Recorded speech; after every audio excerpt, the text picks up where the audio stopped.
Captain, और कितना दूर है? हवा पतली हो रही थी, हर सांस एक जद्दोजहद। कैप्टन विजय राणा आगे बढ़ते रहे। उनके बूट बर्फीले रास्ते पर कुरकुर की आवाज कर रहे थे।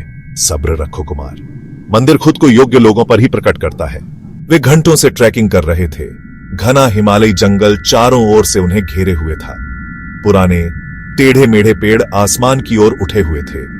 उनकी शाखाएं बर्फ से लदी हुई थीं। दूर एक अकेला भेड़िया गरजा, उसकी दर्द भरी चीख सुनसान जंगल में गूंज उठी। कैप्टन, ये निशान, मैंने इन्हें पहले भी देखा है। उसने पास के एक पेड़ की छाल पर उकेरे गए कुछ अजीबोगरीब चिन्हों की ओर इशारा किया। विजय का दिल तेजी से धड़कने लगा। उसने निशानों को पहचान लिया। प्राचीन, संस्कृत, विकृत और दूषित। उसने ऐसे ही निशान वर्जित ग्रंथों में देखे थे, जिन ग्रंथों के बारे में भारतीय पुरातत्व सर्वेक्षण के पवित्र हॉल में फुसफुसाते हुए बातें की जाती थी। रास्ता और भी तीखा हो गया। थके हुए रंगरूट खुद को आगे बढ़ाते रहे। उनके चेहरे थकान और किसी और चीज से पीले पड़ गए थे। डर, विस्मय। आखिरकार वे एक खुले मैदान में पहुंच गए और वहां वह खड़ा था। मंदिर काले पत्थर का एक विशाल खंभा था, जो पहाड़ से ऐसे उभरा हुआ था जैसे किसी बुरे सपने से कोई भूत। इसकी कभी चिकनी दीवारें अब जटिल नक्काशी की एक टेपेस्ट्री थीं, जो सदियों की हवा और बर्फ से घिस गई थीं। गरगोयल, जिनके चेहरे क्रोध और पीड़ा के भयानक मुखौटों में बदल गए थे, उन्हें घूर रहे थे। हे भगवान! डूबते सूरज ने मैदान में लंबी भयानक परछाई डाली, जिससे मंदिर धुंधली रोशनी में धड़कता हुआ प्रतीत हो रहा था। यही है, विजय ने कहा। उसकी आवाज प्रत्याशा और बेचैनी के मिश्रण से भरी हुई थी। वह मंदिर के अजीब आकर्षण से खींचा चला गया। ये क्या है? सार्जेंट मीरा मंदिर के प्रवेश द्वार के ऊपर नक्काशी की एक श्रृंखला को घूर रही थी। नक्काशी युद्ध का एक भीषण चित्रण थी। खून से लाल आसमान के नीचे सेनाएं आपस में भिड़ गईं। राक्षसों ने मनुष्यों से युद्ध किया। उनकी आंखें अपवित्र आग से जल रही थीं, और इस सब के केंद्र में एक अकेली आकृति, जो छाया में ढकी हुई थी, एक चमकता हुआ गोला ऊपर उठाए हुए थी। यह एक रक्त चंद्रमा है। कुमार फुसफुसाया। उसकी आंखें दहशत से चौड़ी हो गईं। यह कोई साधारण मंदिर नहीं है, विजय ने कहा। उसकी आवाज गंभीर थी। उसने रक्त चंद्रमा के महत्व को पहचानने के लिए पर्याप्त प्राचीन ग्रंथ देखे थे। उसने मंदिर के दरवाजे धकेल दिए। वे विरोध में कराह उठे। उनके कब्जे तड़पती आत्माओं की तरह चीख रहे थे। अंदर की हवा बांसी और ठंडी थी, सड़ांध और किसी और चीज की गंध से भारी। कुछ प्राचीन और विचित्र धूल के कण छत की दरारों से छनकर आने वाली हल्की रोशनी में नाच रहे थे। जैसे ही विजय की आंखें अंधेरे में ढल गईं, उसने देखा कि मंदिर की दीवारें भित्ति चित्रों से ढकी हुई थीं। समय बीतने के बावजूद उनके रंग अभी भी जीवंत थे। वह करीब गया। उसका दिल तेजी से धड़क रहा था। भित्ति चित्रों में अकल्पनीय शक्ति और भयावहता के अनुष्ठान को दर्शाया गया था। उन्होंने पुजारियों को दिखाया। उनके चेहरे भयानक मुखौटों के पीछे छिपे हुए थे। वे एक साथ मंत्रोच्चार कर रहे थे, क्योंकि वे एक बलि वेदी तैयार कर रहे थे। और चिता पर बंधी और घूंघट में एक युवती लेटी हुई थी। यह बर्बरता है। सार्जेंट मीरा फुसफुसाई। उसका चेहरा पीला पड़ गया। विजय ने गंभीरता से सिर हिलाया। वह मंदिर की खोजबीन करता रहा। उसकी आंखें किसी भी सुराग के लिए दीवारों को स्कैन कर रही थीं, जो रहस्य पर प्रकाश डाल सके। अंत में एक धूल भरे कोने में एक टूटती हुई मूर्ति के पीछे आधा छिपा हुआ उसने उसे पाया। लोहे से बंधा और उन्हीं अजीबोगरीब चिन्हों से सजा हुआ एक छोटा लकड़ी का संदूक, जो उसने बाहर पेड़ों पर देखा था। वह नीचे झुक गया। ढक्कन उठाते समय उसकी उंगलियां थोड़ी कांप रही थीं। अंदर मुरझाए हुए मखमल के बिस्तर पर एक किताब रखी हुई थी। भाग 5, अनंत ग्रहण का अनुष्ठान।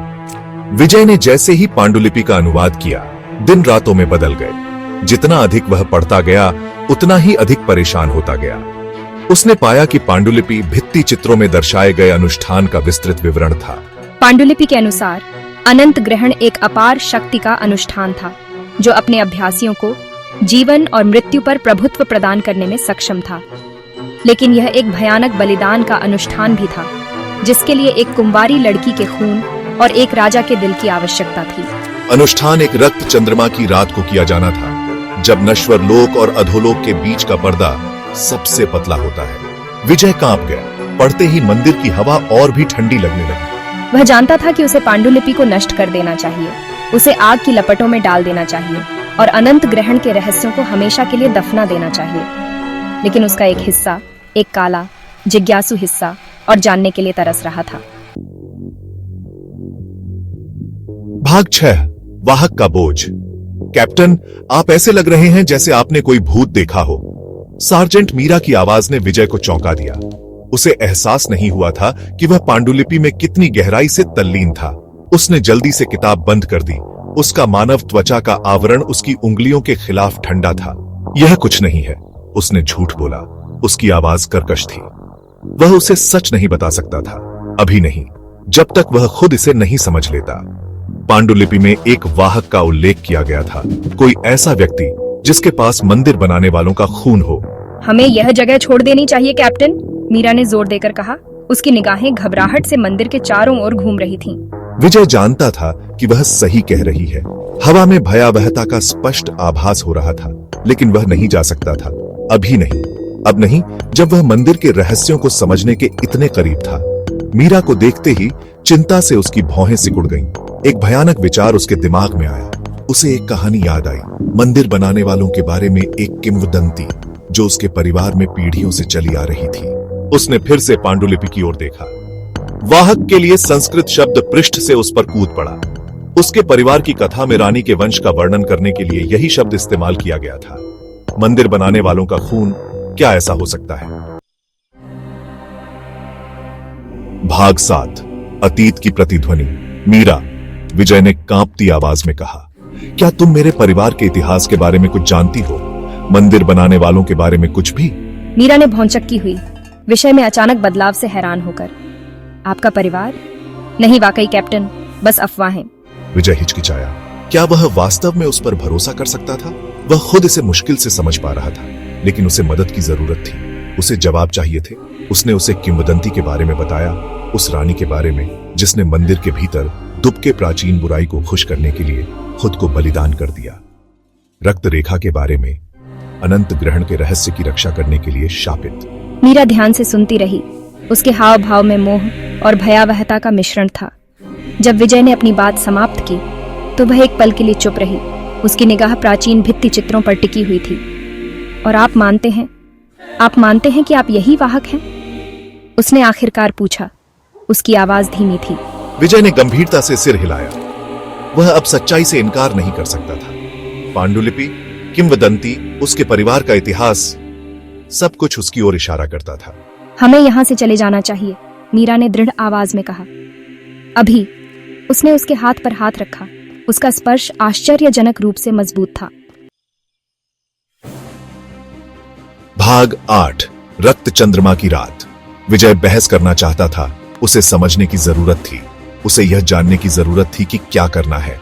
लेकिन जैसे ही उसने अपने मन में शब्द बनाए, एक रक्तधारा चीख मंदिर में गूंज उठी। वह कुमार था। उन्होंने उसे बाहर प्रवेश द्वार के पास पाया। उसकी आंखें दहशत से चौड़ी थीं, आसमान की ओर इशारा कर रही थीं। यह हो रहा था। चांद, जो कभी रात के आकाश में एक पीली डिस्क थी, अब एक गहरे अशुभ लाल रंग में बदल रही थी। अनंत ग्रहण शुरू हो रहा था। विजय ने मंदिर की ओर एक खिंचाव महसूस किया। एक चुंबकीय बल उसे अंदर खींच रहा था। उसे चुनना था। पांडुलिपि को नष्ट कर दो, बुराई को बंद कर दो और दुनिया को उसके अंधेरे से बचाओ, या शक्ति को गले लगाओ। उस रात रक्त चंद्रमा के नीचे विजय अपने भाग्य का सामना करेगा।